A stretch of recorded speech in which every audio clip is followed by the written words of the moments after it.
ఆరాధనలో పాల్గొని మనమందరం కూడా ఆయన నామాన్ని స్తుతించి మహింపరిచి గణపరచటానికి గాను కృప చూపిన త్రియేక దేవునికి ముందుగా వందనాలు తెలియజేస్తూ ఉన్నాం. అలాగే చేరి వచ్చినటువంటి మీ అందరికీ మన ప్రభువును రక్షణైన యేసుక్రీస్తు వారి శ్రేష్టమైన నామంలో ప్రత్యేకమైనటువంటి శుభవందనాలను తెలియజేస్తాం. మరింతవరకు దైవజనులు పీటర్ మాస్టర్ గారి కార్యక్రమానికి అధ్యక్షత వహించి కార్యక్రమం మనందరినీ ఆరాధనలు నడిపించినందుకు వారికి ప్రత్యేకమైనటువంటి వందనాలు తెలియజేస్తాను.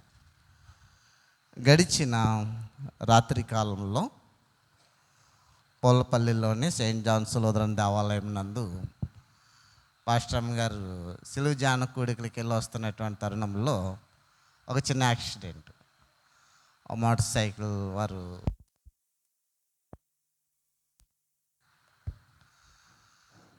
ఆ యాక్సిడెంట్ అయినటువంటి తరుణంలో రోడ్డు మీద తలకి బలమైన గాయం అయితే రాత్రంతా హాస్పిటల్కి తీసుకుని వెళ్ళి సిటీ స్కాన్లన్నీ చేయించి అన్నీ బాగానే ఉన్నాయి, పర్వాలేదు అన్న తర్వాత ఉదయం ఫస్ట్ టైం కానీ తీసుకొచ్చి ఇంటి దగ్గర దింపి మరలా మీ మధ్యకి రావటానికి దేవుడు అంతగానో చక్కటి కృపను చూపించాడు. గడిచిన రాత్రిలో మీరందరూ కూడా ప్రార్థన చేశారు. దేవుడు మన ప్రార్థన ఆలకించి చక్కటి ఆరోగ్యాన్ని దయచేస్తున్నారు. కాబట్టి మీ అందరికీ మరొకసారి ప్రత్యేకమైనటువంటి వందనాలు తెలియజేస్తాను. నేటి దినాన్ని సౌండ్ బాక్స్ కొంచెం పట్టుకొస్తాడు, అలాగే కొంచెం పక్క జరపాలి.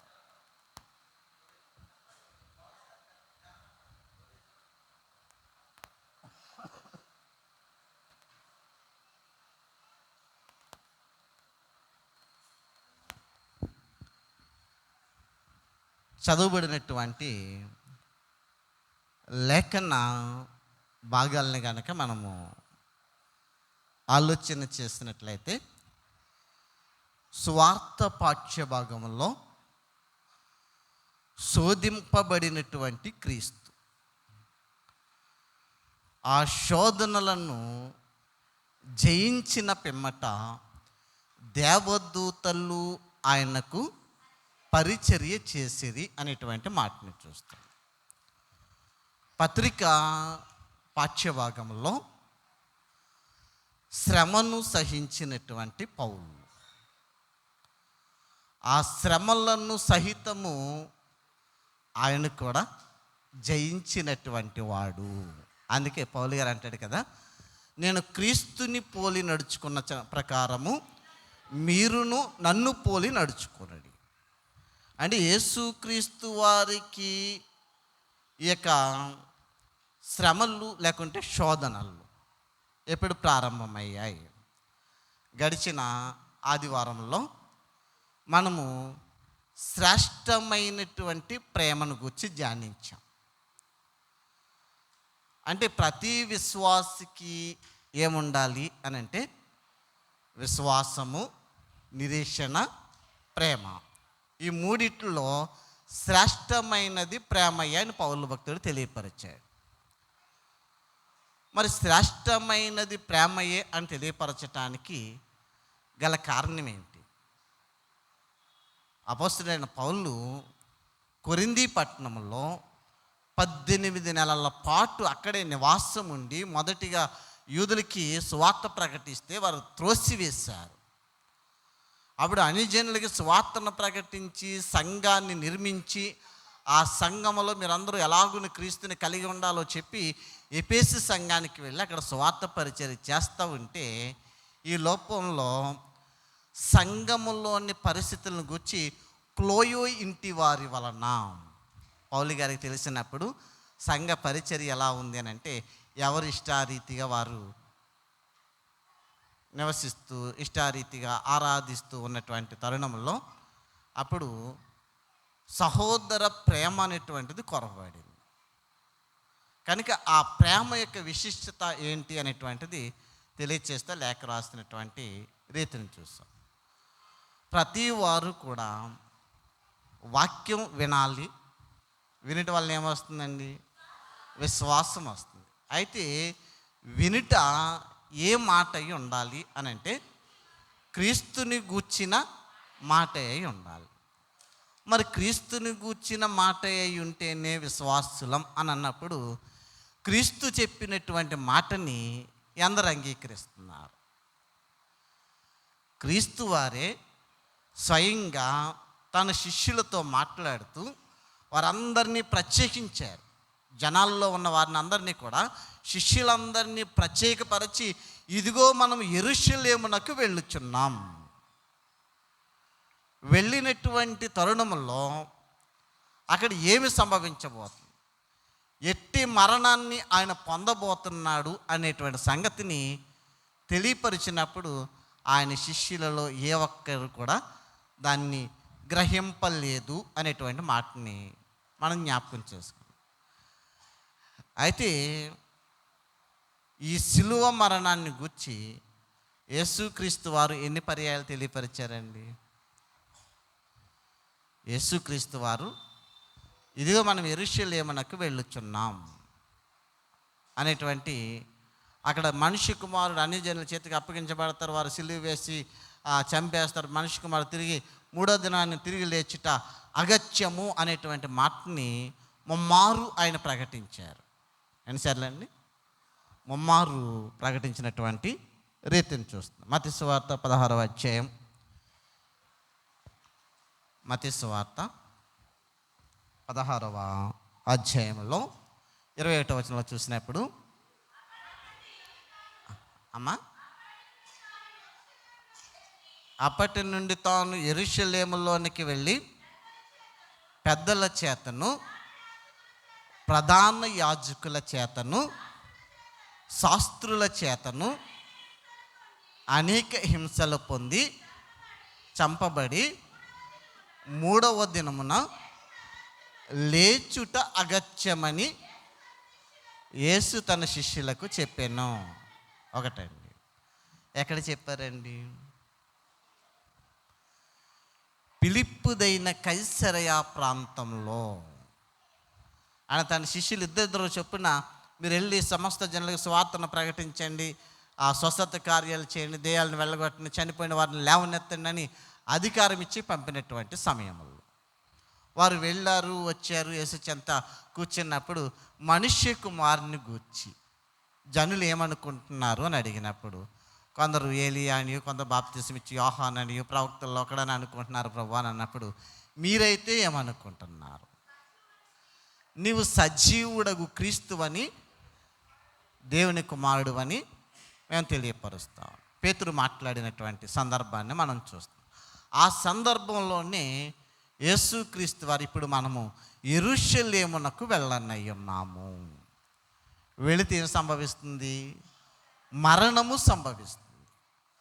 ఆ మరణము ఎలాంటిది అని అంటే అత్యంత భయానకమైనటువంటిది అనేటువంటి రీతిని అక్కడ ప్రభు చెప్పడం మనం చూస్తున్నాం. 17వ అధ్యాయము, మత్తయి సువార్త 17వ అధ్యాయం 22వ వచన భాగంలో, తాను గలిలయలో సంచరించుచుండగా యేసు మనుష్య కుమారుడు మనుషుల చేతికి అప్పగింపబడబోచున్నాడు, వారు ఆయనను చంపుదురు, మూడవ దినమున ఆయన లేచునని వారితో చెప్పగమనించండి. ఇది ఎక్కడ చెప్తున్నారండి?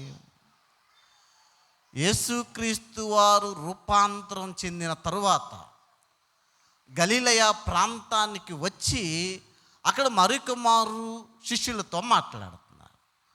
నిన్నటి దినాన్ని మనం చూసినటువంటి సమయంలో 20వ అధ్యాయం 17 నుంచి 19వ వచనం వరకు మనం చూసినట్లయితే, యొర్దాను అద్దరిని ఉన్న యోదయ ప్రాంతాలలో ఆయన సంచరిస్తూ అక్కడ మరొకమారు తన మరణాన్ని గురించి తెలియపరిచినటువంటి రీతిని చూస్తాం. మరి ఇలాగున ముమ్మారు తన మరణాన్ని గూర్చి మాట్లాడినటువంటి ప్రభువు ఆ మరణానికి తనను తాను అప్పగించుకోవడానికి ముందే తన పరిచర్యను ప్రారంభించగానే ఎక్కడికి కొనుక్కోబడ్డారు అని అంటే, పరిశుద్ధాత్మ చేత అరణ్యములోనికి త్రోసికొని పోయాను అనేటువంటి మాట. అంటే మనకిక్కడ గడిచిన వారంలో యేసుక్రీస్తు వారి చివరి ప్రయాణాన్ని మనం జ్ఞాపకం చేసుకున్నాం. కానీ ఇక్కడ ఆ చివరి ప్రయాణాన్ని ఆయన అత్యంత ధైర్యముగా బలముగా ముందుకు తీసుకుని వెళ్ళడానికి గల కారణం ఏంటంటే, ఆయన పరిచర్య ప్రారంభంలోనే ఆయన ఆ యొర్దాను నదిలో బాప్తిసం ఇచ్చి యోహాను ద్వారా బాప్తిసం పొందిన వెంటనే ఆకాశం తెరవబడి పరిశుద్ధాత్మ వచ్చి ఆయన కమ్ముకున్న వెంటనే ఎక్కడ తీసుకుని వెళ్ళిపోయారు అమ్మా? అరణ్యములోనికి కొనిపోయాను అనేటువంటి మాటని మనం చూస్తాం. మరి అరణ్యములోనికి వెళ్ళిన తర్వాత ఆయన ఎన్ని దినాలు శ్రమ పడ్డారండి అమ్మా? అక్కడ మనం చదివినటువంటి లేఖన భాగాల్లో మత్తయి సువార్త 4వ అధ్యాయము, అప్పుడు యేసు అపవాది చేత శోధింపబడుటకు ఆత్మ వలన అరణ్యమునకు కొనిపోబడెను. 40 దినములు 40 రాత్రులు ఉపవాసం ఉండిన పిమ్మట ఆయన ఆకలి గనగా ఆ శోధకుడు ఆయన యొద్దకు వచ్చి అనేటువంటి మాటను చూస్తాం. అంటే 40 దినాలు ఆయన ఏం చేశారండి? ఉపవాసం ఉండి ప్రార్థన చేస్తున్నారు. అంటే 40 దినాలు శోధించబడలేదంటారా? మార్కు సువార్త 1వ అధ్యాయము 12వ వచన భాగంలో, వెంటనే పరిశుద్ధాత్మ ఆయనను అరణ్యములోనికి త్రోసుకొని పోయెను. ఆయన సాతాను చేత శోధింపబడుచు అరణ్యములో 40 దినములు అడవి మృగములతో కూడా ఉండెను అమ్మా. మరియు దేవదూతలు ఆయనకు పరిచర్య చేయుచుండిరి. అంటే ఇక్కడ 40 దినాలు ఆయన ఉపవాసం ఉండి ప్రార్థన చేస్తున్నప్పటికీ కూడా ఆ 40 దివారాత్రములు కూడా అపవాది శోధిస్తూనే ఉన్నాడు. ఇక్కడ మత్తయి సువార్తలో చూసినప్పుడేమో 40 దినాలు పగలనక రాత్రనక ఆయన ఉపవాసం ఉండి ప్రార్థన చేసి ఆకలి కొనిన తరువాత అని చెప్పి రాస్తున్నాడు. కానీ మార్కు సువార్తికుడు ఏమంటాడు? ఆయన సాతాను చేత శోధింపబడుచు అరణ్యములో 40 దినములు అడవి మృగములతో కూడా ఉండెను అనేటువంటి మాటను చూస్తాం. అంటే అడవి మృగాలు ఆయన్నేమీ చేయలేదు. సృష్టి యావత్తు ఆయనకు లోబడతా ఉంది.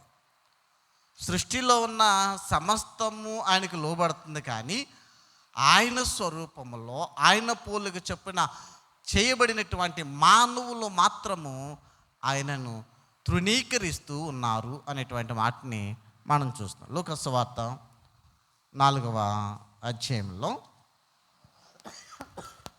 1వ వచనం చూసినట్లయితే, యేసు పరిశుద్ధాత్మ పూర్ణుడై యొర్దాను నది నుండి తిరిగి వచ్చి 40 దినములు ఆత్మచేత అరణ్యములో నడిపింపబడి అపవాది చేత శోధింపబడుచుండెను. ఆ దినములలో ఆయన ఏమీయో తినలేదు. అవి తీరిన తరువాత, ఏం తీరిన తర్వాత అండి? అవి తీరిన తరువాత అని అన్నాడు. అంటే 40 దినాలు ఉపవాసం ఉండి ప్రార్థన చేస్తూ ఉంటే ప్రతి నిత్యము కూడా వచ్చి ఆయన శోధిస్తూ ఉంది. ఇప్పుడు 40 దినములు తీరిన తరువాత చదవండి, ఆయన ఆకలి కొనగా అపవాది ఏమన్నాడండి? అంటే ఆకలి కలిగి ఉన్నారు. ఈ 40 దినాలు ఉపవాసం ఉండి ప్రార్థన చేసినప్పుడు ఆయన ఆత్మచేత నింపబడుతూ ఉన్నారు కనుక ఆకలి దప్పులు అంటే ఏంటో కూడా ఆయనకి తెలియలేదు. మరి ఉపవాస దీక్షను ఎప్పుడైతే ఆయన విరమించి ఉన్నాడో వెంటనే శారీరకంగా ఆయన ఆకలి కలిగి ఉన్నటువంటి సమయంలో ఇప్పుడు మనం చెప్పినట్టు ఖచ్చితంగా ఈయన చేస్తాడు. ఆయన ప్రార్థనలో ఉన్నంతసేపు కూడా ఆయన ఏమీ కూడా చేయలేకపోయాడు. ఆయన్ని ప్రతి నిత్యము ఏదో ఒక విషయంలో శోధిస్తూ ఉన్నాడు, కానీ ఆయన జయించటం అపవాదికి సాధ్యం కాలేదు. కానీ ఇప్పుడు 40 దినాలు తీరిపోని ఉపవాస దీక్షను విరమించినటువంటి తరుణంలో ఇప్పుడు ఆకలి కలిగి ఉన్నారు కనుక ఆ ఆకలిని తీర్చుకోవడానికి నేను ఏది చెప్పినా ఈయన చేస్తాడు అని అనుకుంటున్నాడు. ఏమంటున్నాడు? ఫస్ట్ ఆఫ్ ఆల్, నీవు దేవుని కుమారుడివి అయితే, గమనించండి, అనుమానం, నీవు దేవుని కుమారుడు అంటున్నావు కదా, నీవు దేవుని కుమారుడువు అయితే ఈ రాళ్ళు రొట్టెలగినట్లు అమ్మా ఈ రాతితో చెప్పమని ఆయనతో ఇక్కడ అనుమానం అనేటువంటి బీజాన్ని నాటుతున్నాడు. నీవు దేవుని కుమారుడివి అయితే అని అంటాడు. ఆదికాండం 3వ అధ్యాయం 1వ వచనంలో, దేవుడైన యెహోవా అమ్మా దేవుడైన యెహోవా సమస్త భూజంతువులలో సర్పము యుక్తి గలదై ఉండెను, అది ఆ స్త్రీతో, ఇది నిజమా? ఈ తోట చెట్లలో దేని ఫలములైనను మీరు తినకూడదని దేవుడు చెప్పేనా? ఒకటండి, అక్కడ ఏమంటాడు? దేనినైనను తినకూడదని దేవుడు మీతో చెప్పేనా అనేటువంటి పదాన్ని మనం చూస్తున్నాం. మాట్లాడుతుంటది. అందుకు స్త్రీ, ఈ తోట చెట్ల ఫలములను మేము తినవచ్చును, అయితే తోట మధ్యున్న చెట్ల ఫలములను గూర్చి దేవుడు మీరు చావకుండునట్లు వాటిని తినకూడదనియు వాటిని ముట్టకూడదనియు చెప్పేనని సర్పముతో అనెను. అందుకు సర్పము, మీరు చావనే చావరు, ఎలయనగా మీరు వాటిని తినదినమున మీ కన్నులు తెరవబడిననియు మీరు మంచి చెడ్డలు ఎరిగిన వారే దేవదూతల వలె ఉందరని దేవునికి తెలియని స్త్రీతో చెప్పగా. గమనించండి, ఇక్కడ ఏమంటుంది? ఈ తోట చెట్లలో దేనినైనను తినవద్దని దేవుడు మీతో చెప్పేనా? కూడా చక్కటి సమాధానం ఇచ్చింది. తోట చెట్ల ఫలములు తినవచ్చని దేవుడు మాతో చెప్పి ఉన్నాడు, కానీ తోట మధ్యలో ఉన్నటువంటి చెట్ల ఫలములను తినకూడదు, వాటిని ముట్టకూడదు, వాటి తినమేమో చచ్చేదమని మాతో చెప్పి ఉన్నాడు. ఏమంది? మీరు చావనే చావరు సరికదా, మీ కన్నులు తెరవబడతాయి, మీరు మంచి చెడ్డలు ఎరిగిన వారే దేవదూతల స్వరూపాన్ని మీరు పోలి ఉందురు అనేటువంటి మాటను చెప్పగానే నిజమే కమోలు. దేవుడేమో మీరు చావకుండునట్లు ఆ చెట్లు ఫలాలు తినవద్దు, ముట్టవద్దు అని అన్నాడు. ఇక్కడ అపవాది ఏమని బెజమేశాడు? మీరు చావరు సరికదా, మీ కన్నులు తెరవబడతాయి, మీరు దేవదూతల రూపాన్ని స్వతంత్రించుకుంటారు, మంచి చెడ్డలను ఎరిగిన వారి తెలివి గలవారిగా మీరు కనబడతారు అనేటువంటి మాటని చెప్పగానే వెంటనే పండు కోసుకుని తినివేసి. అలాగనే యోబు గ్రంథము 1వ అధ్యాయం 9వ వచనంలో, యోబు గ్రంథము 1వ అధ్యాయం 9వ వచనంలో, అపవాది యోబు ఓరకనే దేవుని యందు భయభక్తులు గలవాడు ఆయన, నీవు అతనికిని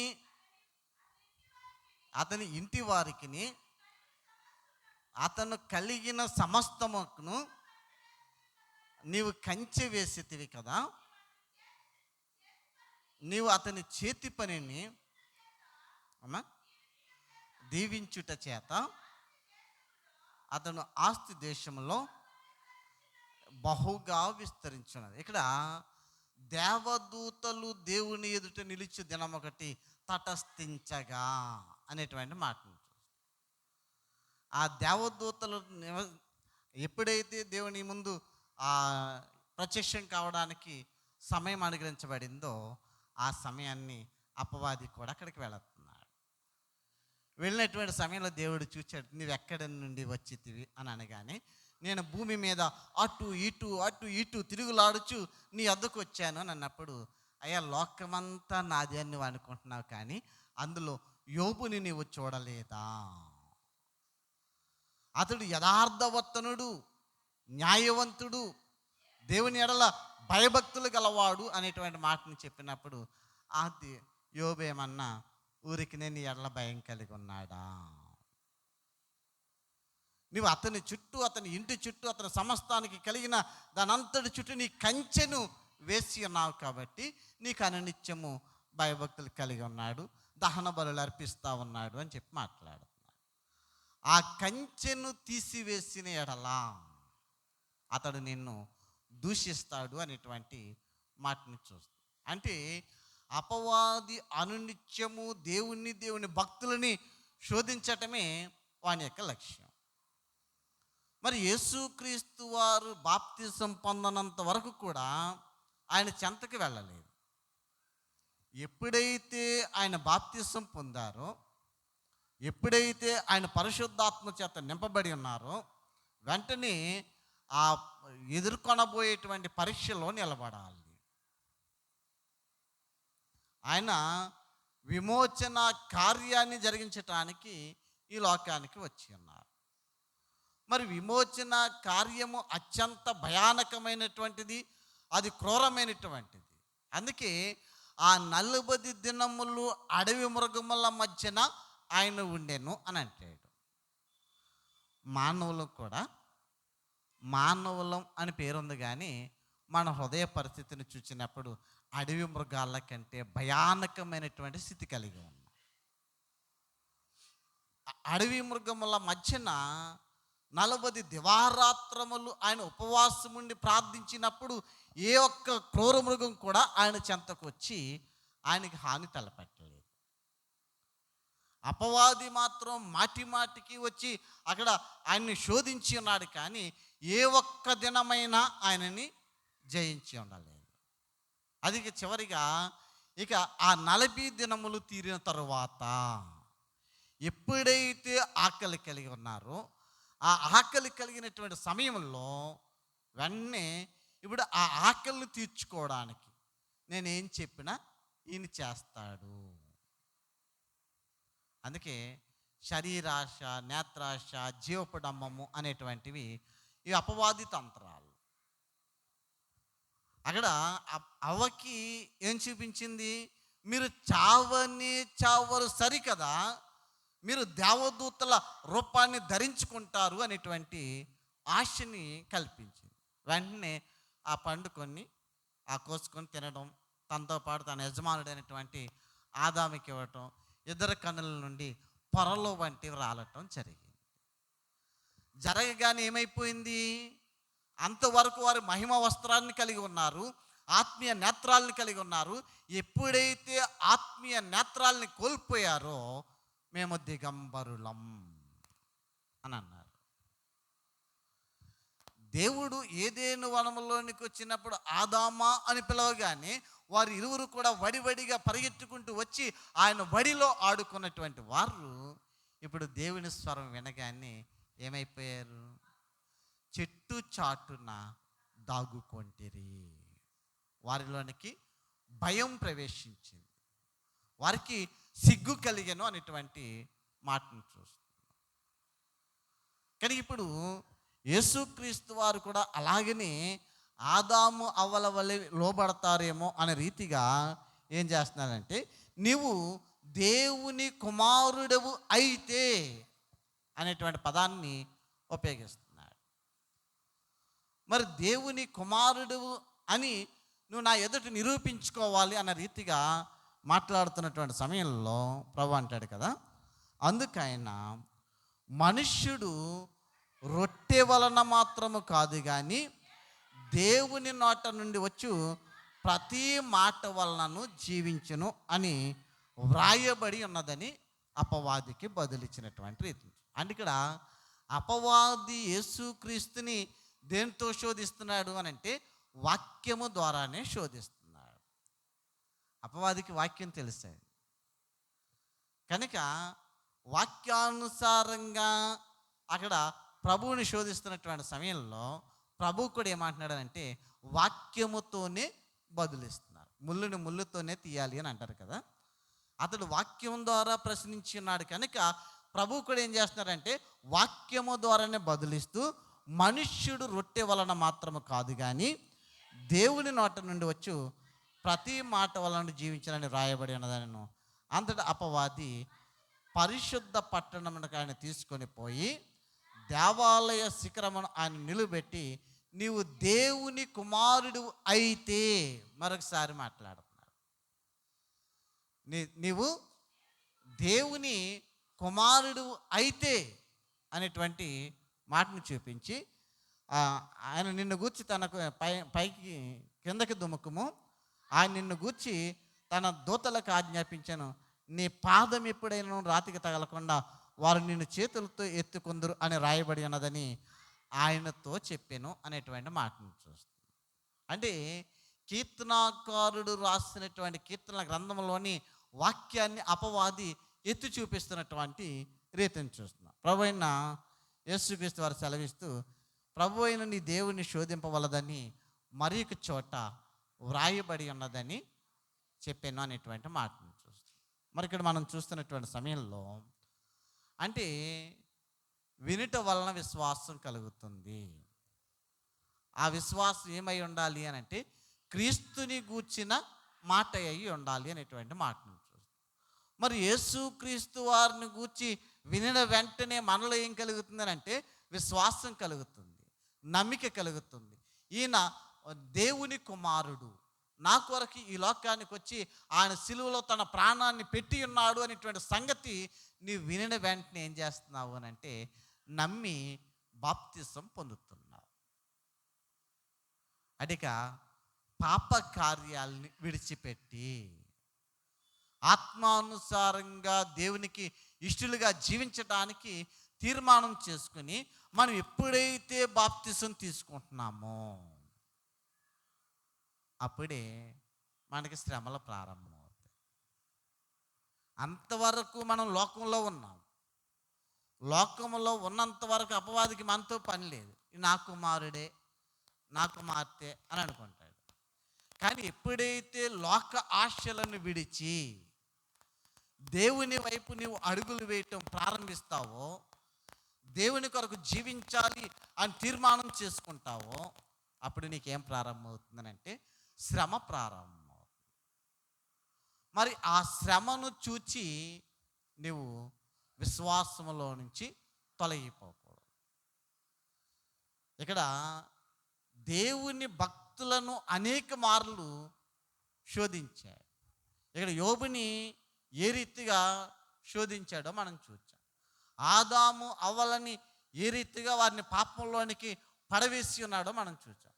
దావీదు ఆయన దేవునికి ఇష్టడిగా, దేవుని హృదయానుసారిగా జీవిస్తున్నాడని చెప్పి దావీదుని పాపంలోనికి నెట్టడానికి ఏం చేశాడనంటే ఇశ్రాయేలు జనాంగాన్ని లెక్కించమని దావీదు హృదయాన్ని ప్రేరేపించగా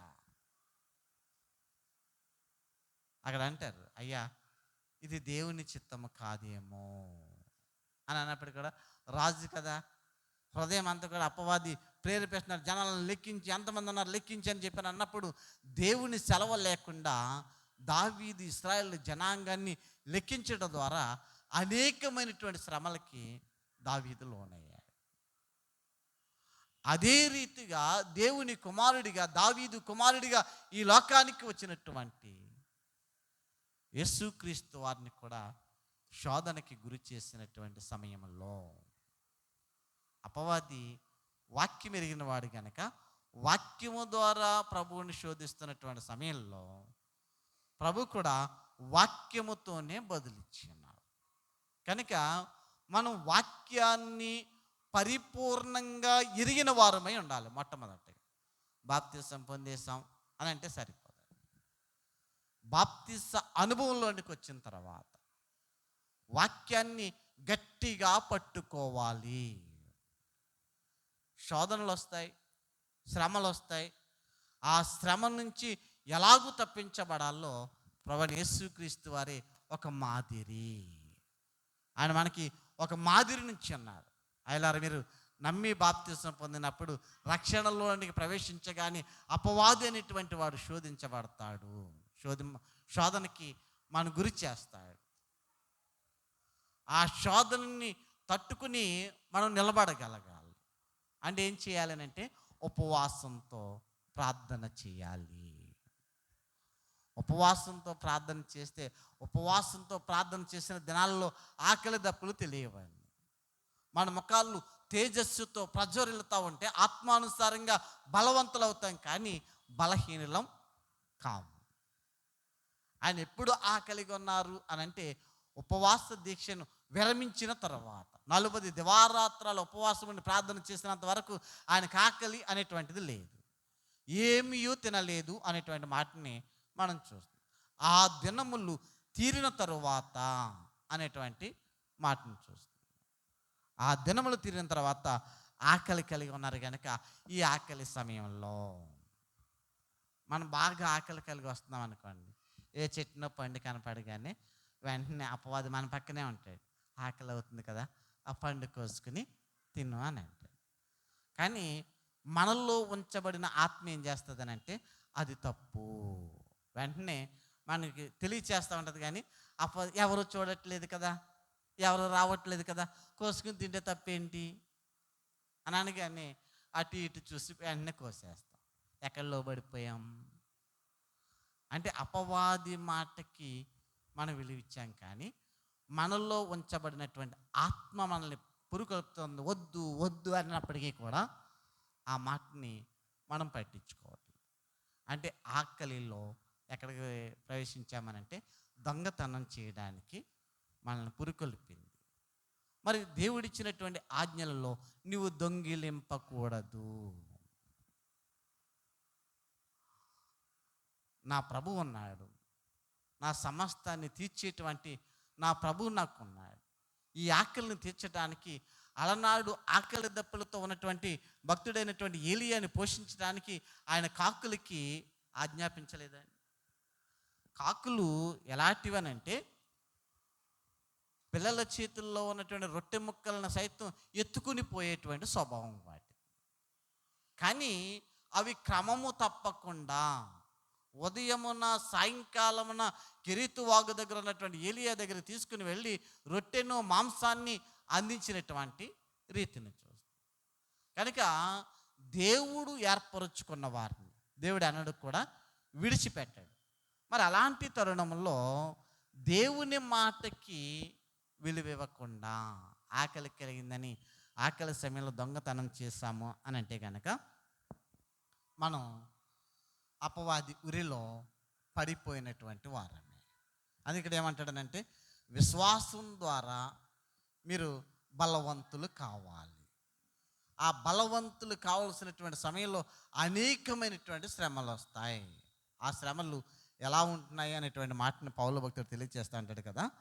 కాగా మేము ఆయనతోడి పనివారమై మీరు పొందిన దేవుని కృపను వ్యర్థము చేసుకొనవద్దని మిమ్మల్ని వేడుకొనుచున్నాము. గమనించండి, 18 నెలల పాటు నేను మీ మధ్యలో ఉండి మీకు స్వార్థను ప్రకటించి మీరు దేవుని కృపకు పాత్రులయ్యారని చెప్పి మిమ్మల్ని విశ్వాసంలో బలంగా ముందుకు సాగిపోండి అని అన్నప్పుడు మీరు దాన్ని ఏం చేస్తున్నారని అంటే వ్యర్థము చేసుకుంటూ ఉన్నారు. దేవుని కృపను వ్యర్థం చేసుకుంటున్నారు కనుక అలాగున దేవుని కృపను వ్యర్థం చేసుకునవద్దని మిమ్మల్ని వేడుకొనుచున్నాను, బ్రతిమలాడుచున్నాను అనేటువంటి మాటను అక్కడ మనం చూస్తా ఉన్నాం. అందుకే అనుకూల సమయం మందు నీ మొరను ఆలకించి తిని రక్షణ దినమందు నిన్ను ఆదుకొంటినని ఆయన చెప్పాను కదా. ఇదిగో ఇప్పుడే మిక్కిలి అనుకూల సమయము, ఇదిగో ఇదియే రక్షణ దినము అనేటువంటి మాటని పౌలు భక్తుడు సెలవు చేస్తున్నారు. అంటే ఇదే మిక్కిలి అనుకూల సమయము. రెండవది, ఇదే రక్షణ దినము అనేటువంటి మాటని జ్ఞాపకం చేస్తుంది. ఈ రక్షణ దినములోనికి మీరు రాకపోతే, ఈ సమయాన్ని గనక మీరు సద్వినియోగం చేసుకొనకపోతే, ఇంకనూ ఆయనకి ఇష్టలుగా కాకుండా అన్యులుగానే ఉండిపోయి లోకాశల వెంబడి మీరు తిరుగులాడుతూ ఉంటే, మీరంత మాత్రం కూడా రక్షణలో పాలిభాగస్తులు కాలేరు. ప్రతి ఒక్కరూ కూడా రక్షణలోనికి రావాలి అని చెప్పి ప్రభు మనల్ని పిలుస్తూ ఉన్నాడు. ఆ పిలుపుకి ఇంకా సమయం ఉందలే అని అనుకోకూడదు. గడిచిన దినాల్లో పెదగూరు ప్యారిస్లో పనిచేసినప్పుడు ఒక సహోదరులు అందరూ బాప్తీసం తీసుకుంటుంటే ఆయన అనేవాడు, ఇక్కడ అందరూ రక్షణలోకి వెళ్ళిపోతున్నారా అనేవాడు. కానీ ఉన్నట్టుండి గడిచిన 2 నెలల క్రితం ఆయనకి ఎందుకో బాప్తీసం పొందాలి అని అనిపించింది. బాప్తీసం పొందాలి అని అనగానే ఇంట్లో ఎవరితో కూడా ఆలోచించుకోవడానికి ఆలస్యం చేయకూడదని చెప్పి వెంటనే వెళ్ళి ఆయన బాప్తీసం తీసుకుంటే ఇంట్లో వాళ్ళు అడిగారంట, ఇదేంటి ఎవరికి పెట్టుకుని సడన్గా బాప్తీసం తీసుకున్నారు?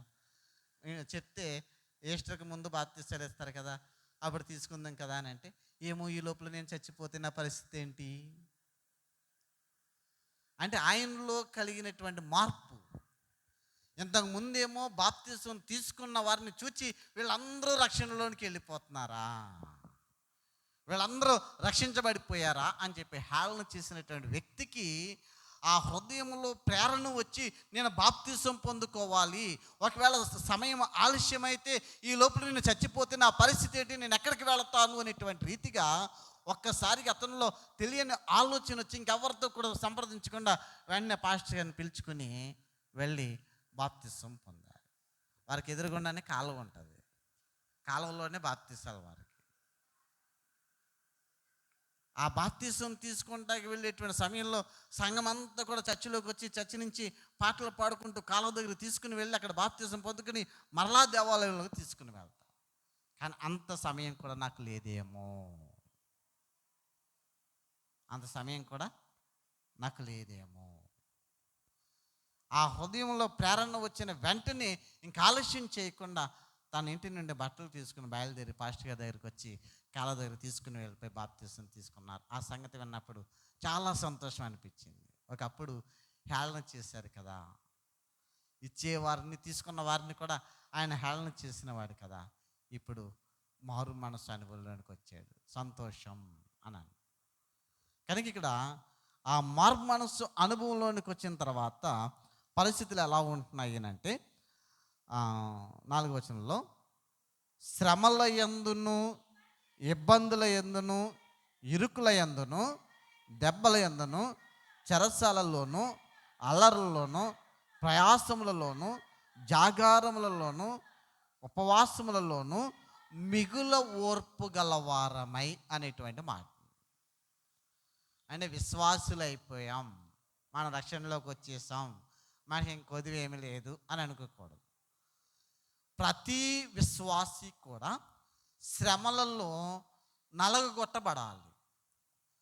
శ్రమపరచబడితేనే అతడు క్రైస్తవుడు. క్రైస్తవుడు అయిన తర్వాత అతడు శ్రమపరచబడలేదు అని అంటే అది అతనికి మంచిది కాదు.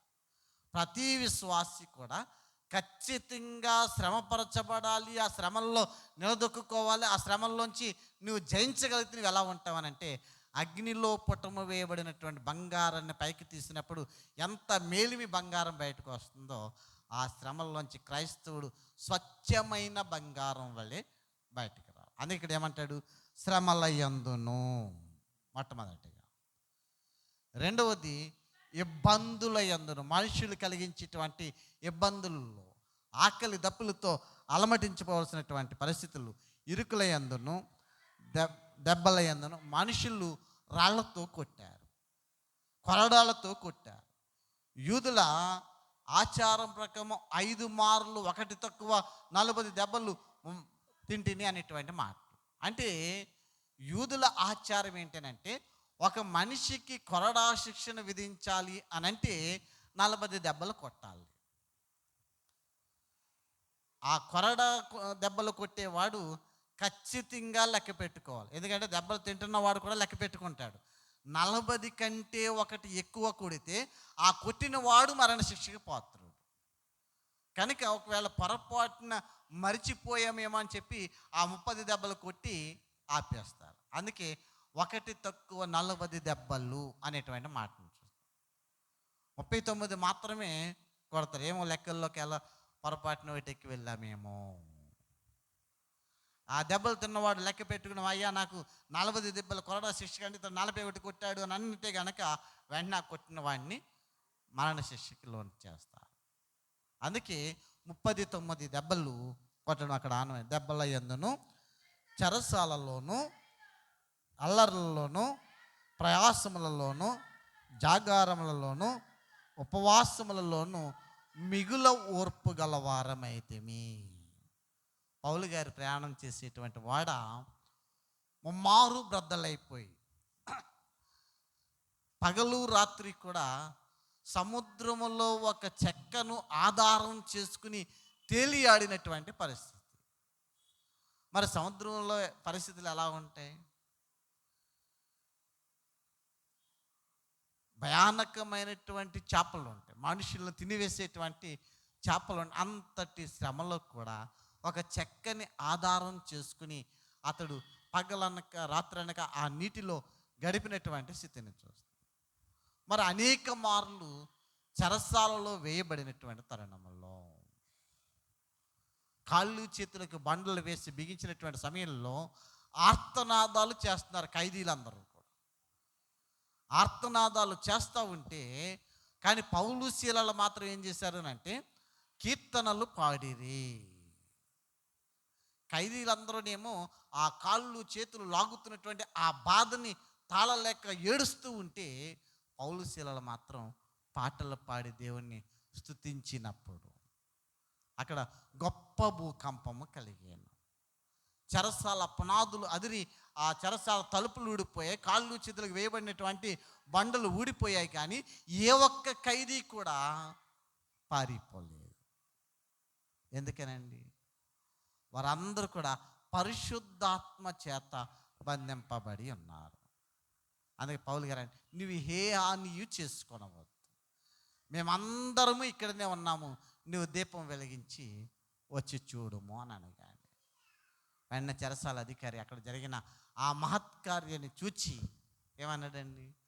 అయ్యలారా, రక్షణ పొందుటకు నేనేమి చేయవలేను? మరి అనేకమైన అద్భుత కార్యాలను గురించి వింటున్నాం, సాక్ష్యాలు వింటున్నాం, ఎన్నో దినాలు మన జీవితాల్లో వెళ్ళిపోతున్నాయి, కానీ రక్షణ పొందటానికి మనం ఏం చేస్తున్నాం? మనకి సమయం రాలేదా అని పౌలు అంటాడు కదా, ఇదే మిక్కిలి అనుకూల సమయము, ఇదిగో ఇదే రక్షణ దినము అనేటువంటి మాటను తెలియచేస్తూ ఏమంటాడంటే పవిత్రతతోనూ జ్ఞానముతోనూ దీర్ఘశాంతముతోనూ దయతోనూ పరిశుద్ధాత్మ వలనను నిష్కపటమైన ప్రేమతోనూ సత్యవాక్యము చెప్పుట వలన. గమనించండి, ఇక్కడ ప్రతి మానవుడికి ఏం కావాలనంటే నిష్కపటమైనటువంటి ప్రేమ కావాలి. మొదటి పత్రికలో ఏమన్నాడు? శ్రేష్టమైన ప్రేమ కలిగి ఉండండి అని అన్నాడు.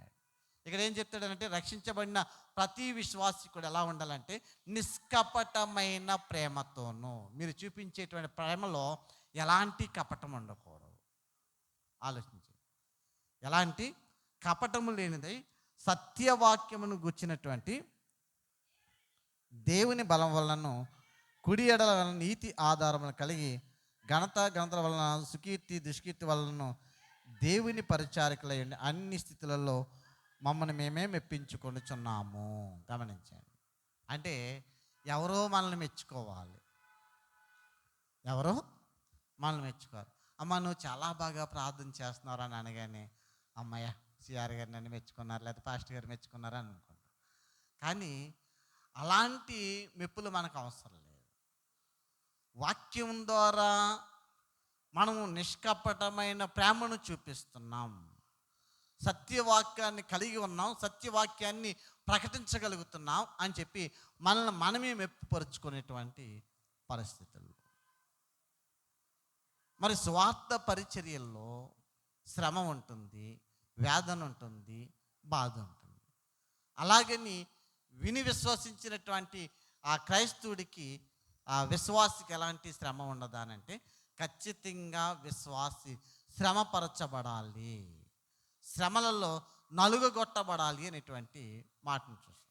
అంటే యేసుక్రీస్తు వారు ఈ ఆ శిలువపై మరణించి మరణాన్ని జయించి తిరిగి లేచేటువంటి ఆ విమోచన కార్యాన్ని జరిగించటానికి 40 దినాలు తనను తాను నలుగగొట్టుకొనెను. ఎప్పుడో 3.5 సంవత్సరాల తర్వాత చేయబోయేటువంటి కార్యం కొరకు ఆయన పరిచర్య ఆరంభంలోనే 40 దివారాత్రములు అడవి మృగముల మధ్యన నివసించినటువంటి పరిస్థితిని చూస్తుంది. ఎందుకంటే అంతకంటే క్రూరమైన తోడేళ్ళ స్వభావం కలిగినటువంటి మనుషుల మధ్యన ఆయన పరిచర్య చేయాలి. అందుకే ఆయన శిష్యులతో మాట్లాడదాని, ఇదిగో క్రూరమైన తోడేళ్ల మధ్యకి గొర్రె పిల్లలను పంపునట్టు మిమ్మల్ని పంపుచున్నాను. నేను వెళ్ళిపోయిన తర్వాత కూడా మిమ్మల్ని అలాగే హింసిస్తారు. నేను ఎలా శ్రమపరచబడుతున్నానో మీరు కూడా అలాంటి శ్రమను అనుభవించాలి. అందుకే ప్రతి విషయంలోనూ కూడా ఆయన ఉన్నంత వరకు కూడా కాపుదల ఇచ్చాడు. శిష్యుల్ని నాకు ఒక్కసారి అప్పగించమని దేవుని దగ్గర సెలవు అడుగుతూ ఉంది. శిష్యుల్ని పరీక్షించడానికి నాకు ఒకసారి సెలవు ఇవ్వమని అడుగుతున్నటువంటి సమయంలో ప్రభు అంటాడు కదా, అపవాది మిమ్మల్ని గోధుమల వల్లే జల్లుల్లో వేసి జలించడానికి కోరుకునే, కానీ నేను మీ కొరకు వేడుకోండి. తండ్రిని వేడుకున్నాడు, ప్రభువా ఎంత మాత్రం కూడా నా శిష్యుల్ని అపవాదికి అప్పగించొద్దు అని చెప్పి ఆయన వేడుకుని ఉన్నారు. కనుక అంతటి ఉపద్రవములో కూడా కేవలం యేసుక్రీస్తు వారిని సిలువకి అప్పగించారు, కానీ ఆయన శిష్యులలో ఏ ఒక్కరికి కూడా హాని తలపెట్టలేదు. ఎందుకనండి? ప్రభు వారి కొరకు ప్రార్థన చేశారు, వారి చుట్టూ పరిశుద్ధాత్మని కంచిగా ఉంచి ఉన్నారు. కనుక ఎవ్వరు కూడా శిష్యుల జోలికి వెళ్ళలేదు.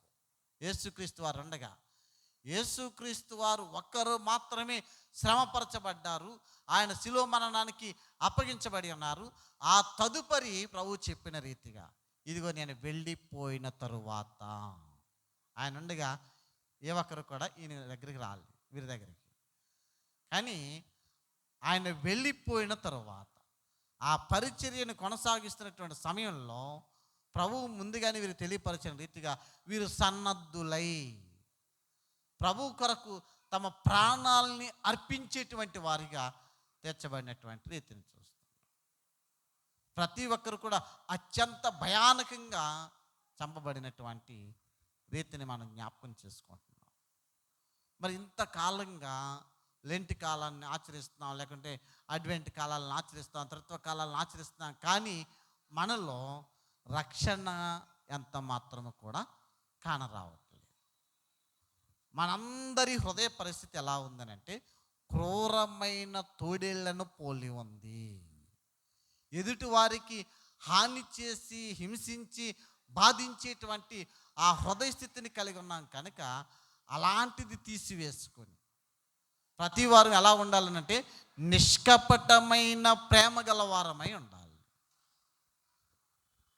ప్రతి విశ్వాసి కూడా నిష్కపటమైన ప్రేమ కలిగి ఎంతటి శ్రమ వచ్చినా, వేదన వచ్చినా, బాధ వచ్చినా దాన్ని జయించేటువంటి శక్తిమంతులుగా, బలవంతులుగా ఉండి రక్షణలో పాలు పొందాలి. అలా ఉండడానికి పరిశుద్ధాత్మ దేవుడు మనందరికి సహాయం దయచేయను గాక. ఆమేన్. సమస్త జ్ఞానానికి మించినటువంటి దేవుని సమాధానం ప్రభువైన యేసుక్రీస్తు వల్ల మీ హృదయములకును తలంపులకును కావలి ఉండను గాక. ఆమేన్. దేవా